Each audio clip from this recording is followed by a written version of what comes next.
अब तक छिटपुट घटनाओं में शामिल टीटीपी और पाकिस्तान के बीच में युद्ध फुल फ्लैश शुरू हो चुका है। वर्तमान में हालात ऐसे हैं कि सीमा पर, जो कि डुरंड रेखा जिसे कहा जाता है, वहां पर संघर्ष बढ़ता जा रहा है। ये साल 2024 से चला आ रहा है, लेकिन इस महीने इसमें तेजी आ गई है। दरअसल घटनाक्रम, कारण और कई हताहतों के बारे में बड़ी खबरें सामने आ रही हैं। विश्वस्त सूत्र बताते हैं कि यहाँ पर बेहद तेजी के साथ हालात बदल रहे हैं और अब अंतर्राष्ट्रीय समुदाय में ज़्यादातर लोग तटस्थ होते जा रहे हैं। यानी पाकिस्तान और तालिबान के बीच में जो ये युद्ध चल रहा है, उसमें अब दुनिया बटी हुई नजर आ रही है। साल 2021 में तालिबान के अफगानिस्तान में सत्ता में आने के बाद तनाव बढ़ा। पाकिस्तान का आरोप है कि अफगान तालिबान को शरण दे रहे हैं, जो कि पाकिस्तानी सेना पर हमला कर रहे हैं। यानी ये बात टीटीपी की है। टीटीपी ने पाकिस्तान में खूब नुकसान पहुंचाया है। साल 2024-25 में पाकिस्तान में 40% से जो ज़्यादा हमले रहे हैं, जिनमें ज़्यादातर सैनिक निशाने पर रहे हैं, वो टीटीपी ने कराए हैं। हालांकि विवाद डुरंड लाइन को है, क्योंकि इस विवादित सीमा पर लगातार घुसपैठ की बातें आती रही हैं। लेकिन अब घुसपैठ की बात से आगे निकल करके दोनों देशों ने एक दूसरे की ओर तोपें तान दी हैं। हालात ये हैं कि अंतर्राष्ट्रीय स्तर पर अफगानिस्तान यानी तालिबान के साथ कितने दोस्त हैं और पाकिस्तान के साथ कितने लोग हैं, इसको लेकर के चर्चाएं शुरू हो गई। दरअसल साल 2025 में छोटे मोटे एक्सलेशन शुरू हुए थे। जनवरी में छोटे मोटे संघर्ष के बाद, जैसे कि खोस्ट, नंगरहर प्रांतों में छोटे छोटे हमले शुरू हुए थे, लेकिन बाद में टीटीपी और अफगान तालिबान के संयुक्त हमले पाकिस्तान पर शुरू हो गए। और हालिया घटनाक्रम पर अगर नज़र डालें तो बीते एक महीने में ही, यानी 9 और 10 अक्टूबर को पाकिस्तान ने काबुल और खोस्ट, जलालाबाद और पत्तिका में हवाई हमले किए, जिसके बाद जवाब सामने आया। पाकिस्तान का दावा है कि टीटीपी के सरगना नूर वली मसूद को उसने निशाना बनाया था। वहीं अफगानिस्तान का दावा है कि 46 नागरिक मारे गए, बाजार तबाह किया गया है, काबुल में 2 धमाके सुने गए हैं, जिसका जवाब अफगानिस्तान ने दिया। और 11 तारीख की रात को तालिबान ने पाकिस्तानी चौकियों पर हमले कर दिया।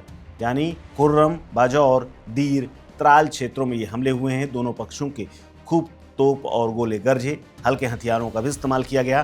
पाकिस्तानी सेना ने भी अपनी पूरी ताकत के साथ इसका जवाब दिया है, जो कि अभी भी ये संघर्ष जारी है। लेकिन अब दुनिया के तमाम देश एक दूसरे के साथ आने लगे। पाकिस्तान के साथ कौन से देश, अगर इनकी लिस्ट निकाल करके देखी जाए तो सबसे ज़्यादा वहाँ पर जो रेयर मिनरल्स हैं, उनकी तलाश में जुटे हुए रूस और चाइना जैसे देश पाकिस्तान के साथ खड़े हुए नज़र आ रहे हैं। इसके अलावा भारत, जहाँ पर विदेश मंत्री इस वक्त मौजूद हैं तालिबान के, इसके अलावा कई अमेरिका जैसे देश ऐसे हैं जो अफगानिस्तान के साथ खड़े हुए नज़र आ रहे हैं। यानी अब दुनिया इस युद्ध को लेकर के बटी हुई नज़र आ रही है और तमाम देश आपस में अपनी अपनी रणनीति के मुताबिक हान लाभ का पूरा आकलन करने के बाद एक दूसरे के साथ खड़े नज़र आ रहे हैं। दरअसल अफगानिस्तान में जो तालिबान की सरकार चल रही है, भारत उसका सबसे मजबूत समर्थक है। और ऐसे में 10 अक्टूबर को तालिबान के विदेश मंत्री अमीर खान मुतक्की की दिल्ली में यात्रा शुरू हुई। द्विपक्षीय संबंध मजबूत हुए। भारत ने काबुल में पूर्ण दूतावास खोल लिया है। शरणार्थी आश्रय और विकास सहायता भी बढ़ाई जा रही है। अरबों डॉलर का निवेश किया जा चुका है, जिसके पीछे पाकिस्तान को कमज़ोर करने की एक अपनी सोची समझी रणनीति। और इसीलिए तालिबान कहता रहता है कि भारत के साथ उसके अच्छे संबंध हैं, लेकिन पाकिस्तान के साथ पारस्परिक होना चाहिए था, लेकिन वो हो नहीं पा रहा है। इसके अलावा टीटीपी, जो कि तालिबान का ही एक हिस्सा है, वहाँ का पोषित एक वर्ग है जो लगातार पाकिस्तान पर हमला करता रहा है। पाकिस्तान का आरोप है कि अफगान तालिबान टीटीपी को लगातार ट्रेनिंग देते हैं, शरण देते हैं और मिल करके हमले करते हैं। इस युद्ध के बीच में ईरान ने क्षेत्रीय स्थिरता के लिए अपील की है, लेकिन तालिबान ने अपनी हरकत लगातार जारी रखी है। रूस और चाइना लगातार पाकिस्तान को आर्थिक मदद देते रहते हैं, क्योंकि वहाँ से जो उन्हें रेयर खनिज मिलते हैं, उसके लिए वो लगातार लालायित रहते हैं। लेकिन तालिबान को अभी तक इन दोनों देशों ने मान्यता नहीं दी है। पाकिस्तान के साथ चीन खड़ा हुआ है, जिसका सीपेक पूरा प्रोजेक्ट पाकिस्तान से ही होकर गुजरता है।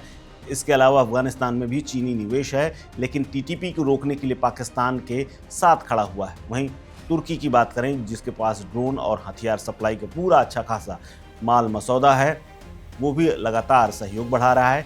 भारत के साथ संक्षिप्त युद्ध में ऑपरेशन सिंदूर के दौरान उसने पाकिस्तान का साथ दिया था। इसके अलावा सऊदी अरब और यूएई की बात करें तो वित्तीय और राजनयिक समर्थन साथ खड़ा हुआ है और सऊदी ने हाल में पाकिस्तान के साथ रक्षा समझौता भी किया है, लेकिन संघर्ष में हस्तक्षेप से फिलहाल उसने इनकार कर दिया है। दोनों ने तालिबान को मान्यता दी है, लेकिन अब वो पाकिस्तान के साथ लगभग खड़े आ रहे हैं। लेकिन अमेरिका की बात करें तो यहाँ पर प्रश्न काफ़ी जटिल है, क्योंकि टीटीपी अलकायदा के खिलाफ पाकिस्तान को पुराना समर्थन अमेरिका का हासिल रहा है, लेकिन अफगानिस्तान में तालिबान से डील जो कि दोहा एग्रीमेंट है साल 2020 का, उसके तहत ट्रंप प्रशासन बगराम एयरबेस वापस चाहता है, जो कि संघर्ष को प्रभावित कर सकता है। ऐसे में पाकिस्तान को हथियार अमेरिका बेचता है, लेकिन भारत को ज़्यादा हथियार बेचता है, यानी कि वो अपने हथियारों के लिए पाकिस्तान के साथ भी खड़ा हो सकता है। अगर बगराम एयरपोर्ट उसको चाहिए तो तालिबान को उसे सौंपना होगा, जिसके बाद वो तालिबान के साथ खड़ा हो सकता है। इस खबर में फिलहाल इतना ही। अपडेट्स के लिए बने रहिए वन इंडिया हिंदी के साथ। नमस्कार। Subscribe to One India and never miss an update. Download the One India app now.